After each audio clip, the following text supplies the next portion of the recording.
स्वामी जी महाराज के चरणों में कोटि कोटि प्रणाम। भोज महाराज जी के चरणों में कोटि कोटि नमन। हमारे इस क्षेत्र से आए हुए तमाम माताएं बहनें बुजुर्ग नौजवान साथी, हमारे माननीय दुबे जी, हमारे बड़े चौहान साहब, या हमारे संगत के बड़े पदाधिकारी और आए हुए सभी सम्मानित माताएं बहनें बुजुर्ग नौजवान साथी, नन्हे मुझे बच्चों, सबको सादर जय गुरुदेव। सत्संग क्या? सत्संग जहाँ सत्य का बोध करा दिया जाए, सत्य का परिचय करा दिया जाए, वही सत्संग। इसी सत्संग के माध्यम से मैं गुरु महाराज के वचनों के आपके सामने प्रस्तुत करूंगा। हम जैसे भी हैं, जिस तरह हैं, ध्यान से सुनिएगा, समझिएगा। गुरु महाराज ने बताया 10 जुलाई 1952 अर्दली बाजार बनारस से अपना यह आध्यात्मिक सत्संग और वैचारिक संदेश को शुरू किया और उन्होंने कहा कि यह मनुष्य शरीर एक किराए का मकान है, ये हमें आपको एक दिन छोड़ करके जाना पड़ेगा। 84 लाख योनियां होती हैं। 84 लाख योनियों में अगर एक योनि में आप एक दिन रहते हैं,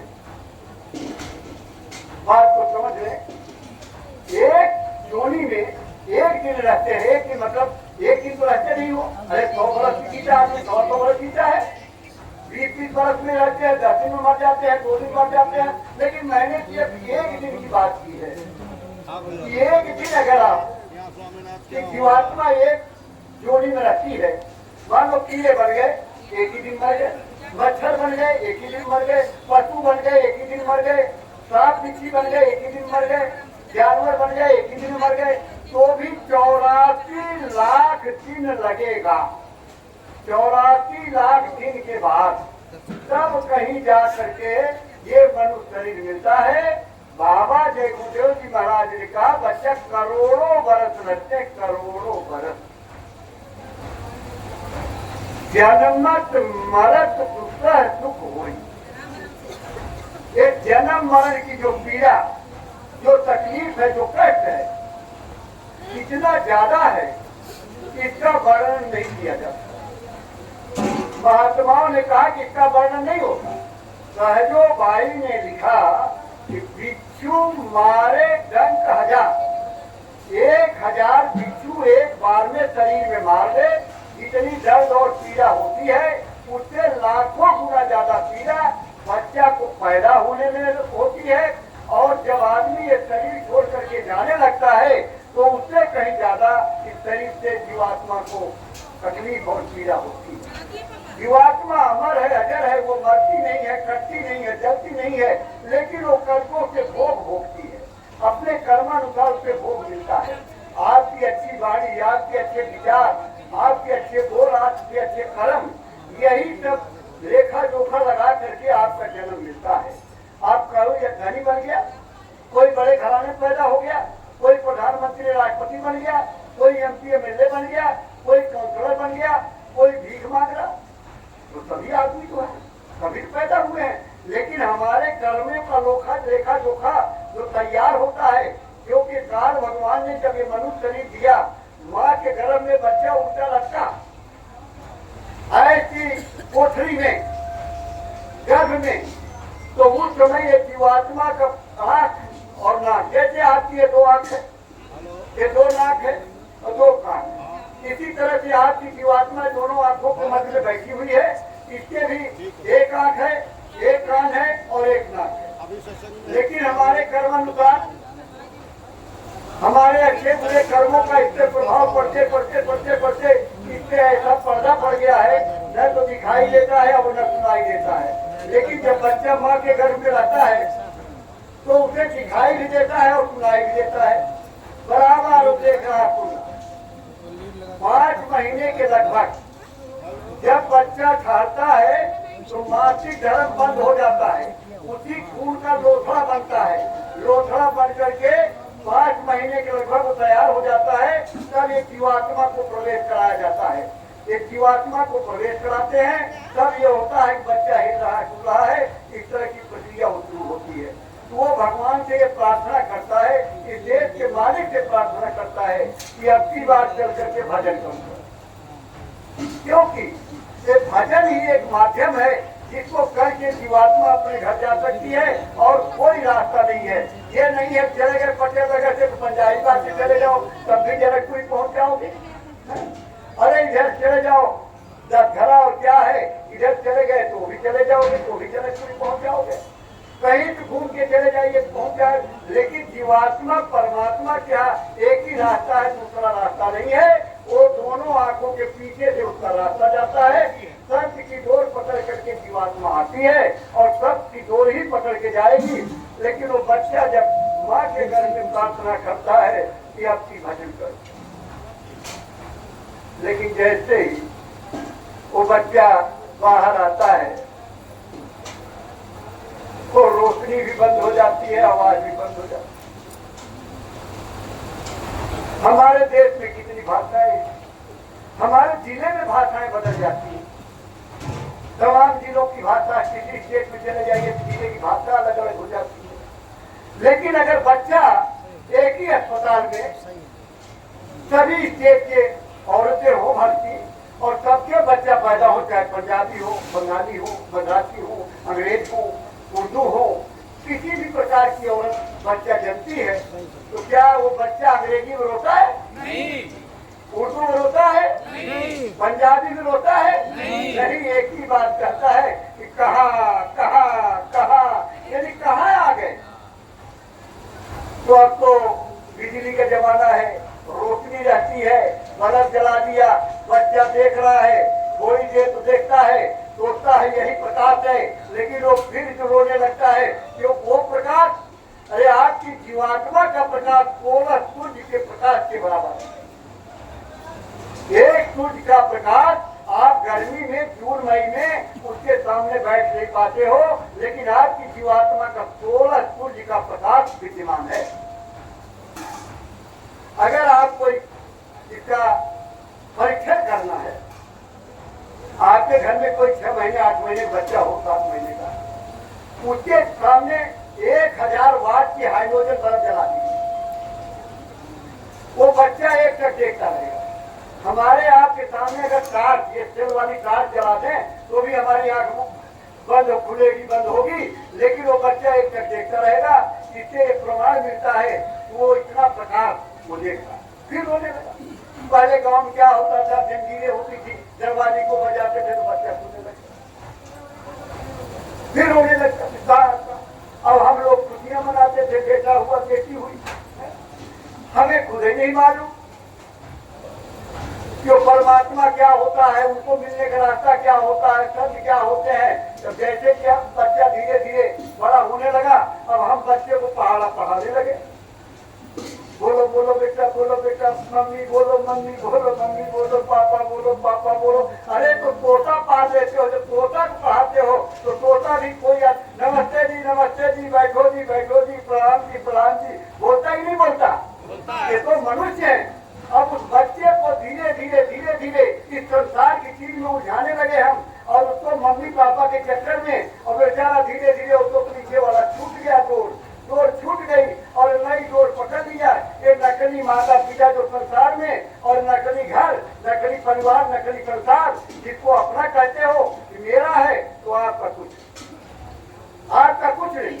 अगर आपका होता तो आपके पिताजी, दादाजी, परदादाजी सब रहते, सब अपना मौज मस्ती करते और यहाँ रखने पर जगह मिलती नहीं।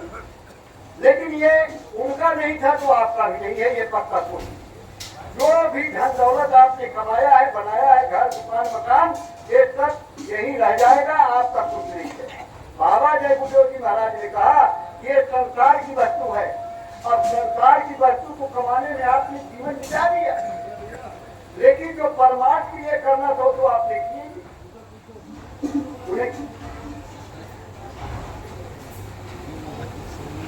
मीराबाई ने मीराबाई ने जब मीराबाई की शादी हुई तो मीराबाई की माता ने कृष्ण की मूर्ति पकड़ाई, उनको कहा देखो राजघराना है, वहाँ इतने व्यस्त रहते हैं, बातचीत करने का मौका मिले नहीं मिले तो तुम इनसे बात कर लेना। देखिए भाव होना चाहिए। कृष्ण भगवान की मूर्ति से बात करती थी मीराबाई। जब बात नहीं होती थी तो रोती थी, बहुत रोती।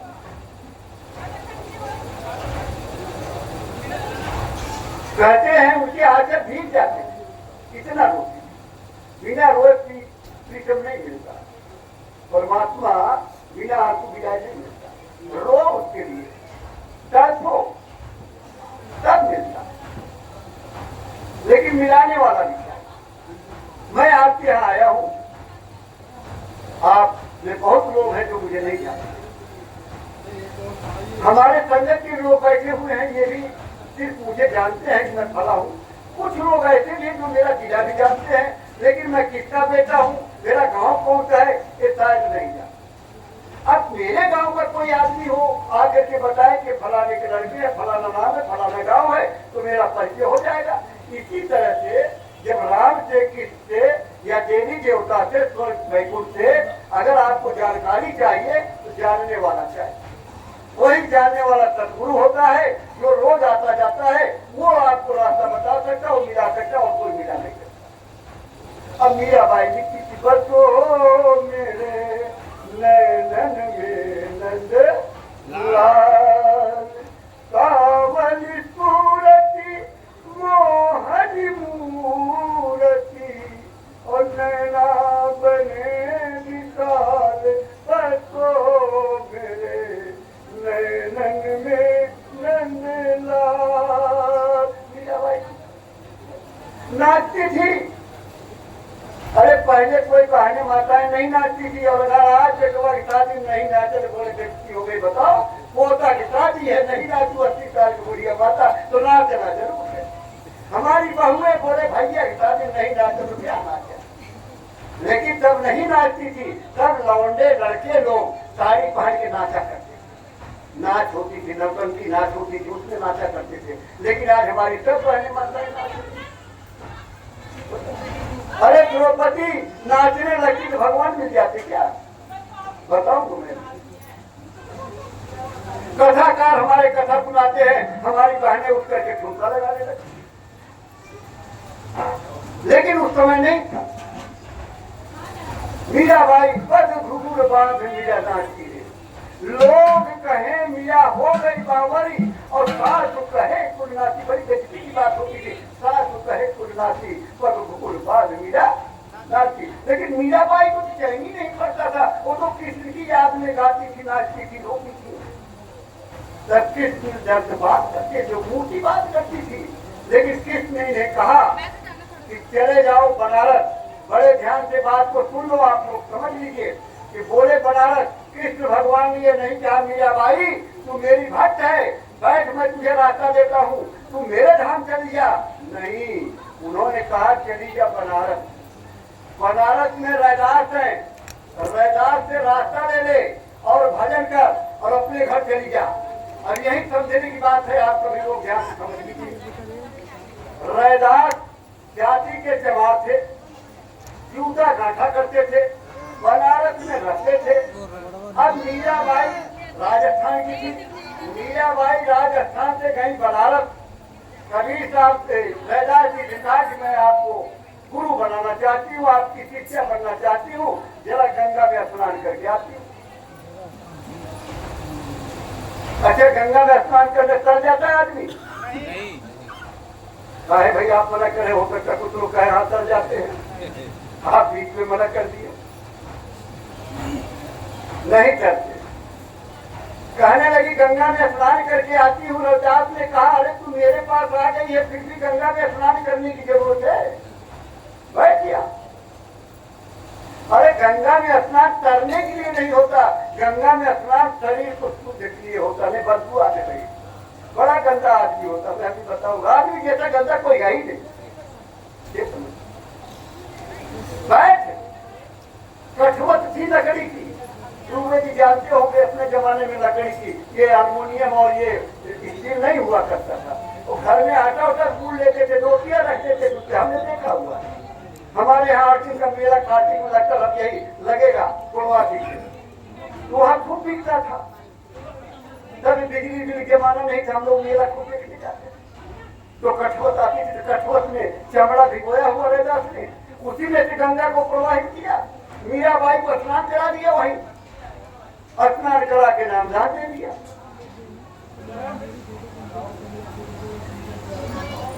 मीराबाई, अब हम क्या कहते हैं, मन चंगा तो कटौती में गंगा। क्यों कहते हैं? जब हमारे बस की नहीं चलती तब कहते हैं, जब नहीं चलती तब कहते हैं मन चंगा तो कटौती में गंगा। बड़ी ठंडी है आज, अरे छोड़ो क्या करना स्नान करके, अरे मन चंगा तो कटौती में गंगा नहीं। मन चंगा मीराबाई की तरह होना चाहिए और संत रविदास जैसे होना चाहिए, तब कटौती में गंगा है। ऐसे सोचने से नहीं कि मन चंगा तो कटौती में गंगा। तो प्रेमी भाई जब मिल गया नामदान मीराबाई को, तो मीराबाई ने कहा कि पायोरी में तो नाम रतन धन पायो, वस्तु अमोलक देवी मेरे सतगुरु, वस्तु अमोलक देवी मेरे सतगुरु, और कृपा करी अपनायो, पायोरी में तो नाम रतन धन पायो। मीराबाई ने वहां का सामान तैयार किया। जब जीवात्मा यहाँ का सामान छोड़ करके जाती है, वहां का सामान की तैयारी कर दिया। हमें आपको भी वहां के सामान की ले जाने की तैयारी करनी चाहिए। कोई भाई बढ़िया गाड़ी थी, बैठने वाला था, गाड़ी में जा रहा था तो गाड़ी में रेडियो बज रहा था। रेडियो में किसी महात्मा का प्रवचन चल रहा था कि यहाँ का कुछ भी आपका साथ नहीं जाएगा, आपका धन साथ नहीं जाएगा, आपका परिवार साथ नहीं जाएगा, बीवी बच्चे साथ नहीं जाएंगे, घर द्वार साथ नहीं जाएगा। उसने बोला ये कैसे, क्यों नहीं जाएगा? फैक्ट्री थी, क्यों नहीं जाएगा? अपने फैक्ट्री के वर्कर को बुलाया, सबको कहने लगा मुझे कोई तरीका बताओ कि मैं जब यहाँ से जाऊं तो अपना धन साथ लेकर के जाऊं। 1 साल का समय दे दिया कि 1 साल तक सब लोग अपना बताइए, हमें कोई ऐसा मार्ग बताइए कि मैं यहाँ पे धन लेकर के अपना जाऊं। 1 साल बाद जो है 1 लाख रुपए दूंगा, इनाम भी रख दिया कि जो बताएगा उसको 1 लाख रुपए दूंगा।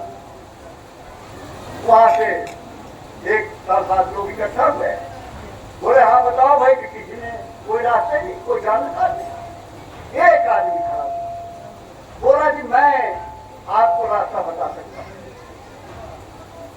लेकिन फिर उसने 5 करोड़ बोला, 5 करोड़ दूंगा अगर कोई रास्ता बताएगा। 1 महीने का समय है। 1 महीने बाद फिर इकट्ठा हुए, तब एक आदमी खड़ा हुआ, बोला मैं बताऊंगा। बोले अमेरिका गए हो? बोले हाँ गया हूं।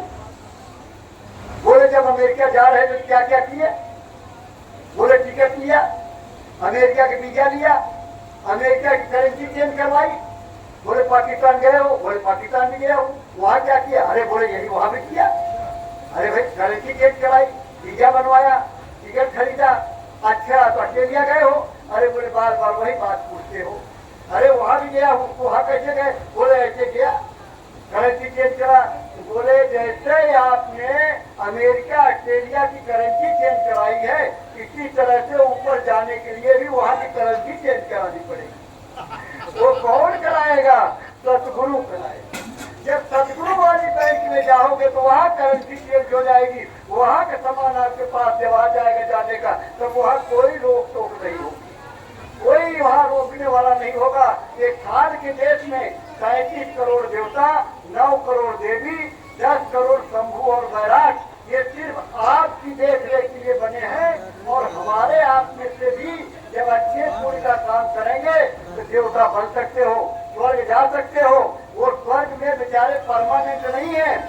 जब पुण्य करते हैं तो देवता बन जाते हैं, जब जगह खाली होती है बिहार चले जाते हैं और वहाँ जिनका खत्म हो जाता है चले आते हैं। इसलिए शास्त्र में लिखा कि स्वर्ग अंत काल दुख।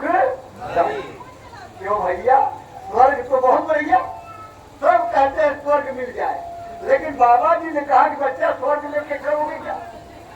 पूरी जब करोगे, बढ़िया काम करोगे तो आपको स्वर्ग मिलेगा। और स्वर्ग में कहते हैं कि स्वर्ग छीड़े पूरी छीड़े मृत्यु लोक के, पूरी आपका खर्च हो गया, मृत्यु लोक में आ गए, अब किसी बड़े घर में पैदा हो गए, धनवान बन गया। अरे भाई स्वर्ग से आओगे कहीं अच्छी जगह पैदा हो गए, धन दौलत वाले हो गए, अरे मंत्री उंत्री बन गए बढ़िया बढ़िया, या बड़े शेर साहूकार बन गए अंबानी साहब की तरह, रिलायंस वगैरह चलने लगा। लेकिन तब के चूके राज मिलते हैं, राज के चूके नरका। तब क्या होगा? तब नरक। कहे राज तो मिल गया, और जब राज मिल जाता है, जब प्रेमी भाई बहनों आप अपने अपने घरों में देख लो, एक घर बना लिया, किसी सफेदी करवानी है, आज दरवाजा खराब हो गया, आज चिकनी खराब हो गई, आज लाइटिंग जाम हो गई। अब 2 घर बनवा लिए तो और टेंशन हो गई, 3 बनवाए और ज्यादा टेंशन हो गई। अब जितना धन बढ़ता गया तो धन की जरूरत हो गई, तो भगवान को कोई याद नहीं करता, समय नहीं है, धन को संभालने में समय नहीं मिलता, तो भगवान को कहाँ याद करें? तो लिखा गया कि राज के बाद नरका, यानी 84 लाख योनियों में जन्मो मरो। और जैसा कि मैंने बताया कि जन्म मरो सुख दुख हुई, सबसे बड़ी गरीबी अमीरी की है आपका प्रारब्ध है, आपकी किस्मत है। देखिए अब इसमें मैं बताता हूँ, एक राजा थे। अब राजा सोचने लगे कि मैं जब पैदा हुआ तो मेरे टाइम में पता नहीं कितने लोग पैदा हुए होंगे, हो सकता है जो मेरा नाम है वही नाम भी रखा गया होगा, और मैं राजा बन गया और ये गरीब रहा। आखिर में ऐसा क्यों? वहां से घर से निकल गए ये पता करने के लिए। एक महात्मा जी मिले, तो महात्मा जी से पूछा कि भाई आखिर में एक ही समय में, अच्छा एक बात देखिए, अपने यहाँ ग्रह कितनी है? राशि कितनी है? 12। भैया ने बता दिया, मुझे भी याद हो गया, नहीं मुझे मालूम नहीं था, धन्यवाद आपका। 12 राशि में पूरी दुनिया है, और दुनिया वाले तो मानते हैं, भारत वाले मानते हैं राशि होती है, क्योंकि धर्म कर्म वाले भारत में मिलते हैं, धार्मिक है। 12 राशि में दुनिया है, लेकिन राजा कह रहे हैं कि एक ही समय में पैदा हुआ, मैं राजा बन गया, वो गरीब क्यों बना? महात्मा जी का पहाड़ी पे चला जाए जंगल में, वहां तुझे इसका जवाब मिल जाएगा। बेचारे चले गए, जंगल में गए, वहां एक आदमी जो है अंगारे, आग के अंगारे खा रहा, वही मिला पहला आदमी। उन्होंने प्रार्थना किया कि भाई मैं राजा हूं, मेरा एक प्रश्न है कि एक ही समय में बहुत लोग पैदा होते हैं और मैं राजा बन गया और लोग गरीब हो गए, इसका जवाब? अरे बोला देख नहीं रहा, मैं भूखा हूँ, खा रहा हूँ, वही अंगारे खा रहा हूँ, अंगारे खा रहा, अब भूखा हूँ तो भूखा है तो अंगारे खा रहा, क्या आगे वो जवाब देगा तुम्हारा? वहां चल दिए आगे एक और मिला, वो अपनी मांस को निकाल करके नोट खा रहा, उससे भी हाथ जोड़े प्रार्थना किया, तो बोले भाई मैं राजा बन गया, गरीब लोग जो होते हैं, बोला देख लीजिए मैं भूखा हूँ, मैं खा रहा हूँ, चला जाओ पहाड़ी के नीचे गांव में, अभी गांव में एक बच्चा पैदा होगा, वो बच्चा तेरे सवाल का जवाब देगा। अच्छा एक बात बताओ, जब किसी के बच्चा होना होता है तो कॉलोनी में भी लोगों को पता लग जाता फलाने घर में बच्चा पैदा होगा कि नहीं? पता लगता कि नहीं? अरे पता लगता है, लगता है भैया, बड़े जोर से बोले आप, लगता है। लेकिन जब जाने का समय होता तब लगता है क्या? नहीं लगता, नहीं लगता। जाने का समय होता है तो पता नहीं लगता। कहने लगे कल तो बात हुई थी, क्या हो गया? जा रहे थे, जरा ठोकर लगी, गिर गए, चले गए, पता ही। लेकिन आने के जब समय होता है तो पूरे गांव को पता होता है। वो तो गांव भेजा था कि बच्चा होने वाला फलाने घर में, तो देखिए एक प्रार्थना आपके बीच में है। थोड़ा दोहराएंगे भी तो अच्छा लगेगा। ये जीवात्मा को भंवरवा का नाम दिया गया है और यही प्रार्थना है, दोहराना जगत दोहराएंगे आप लोग भी कि भंवरवा के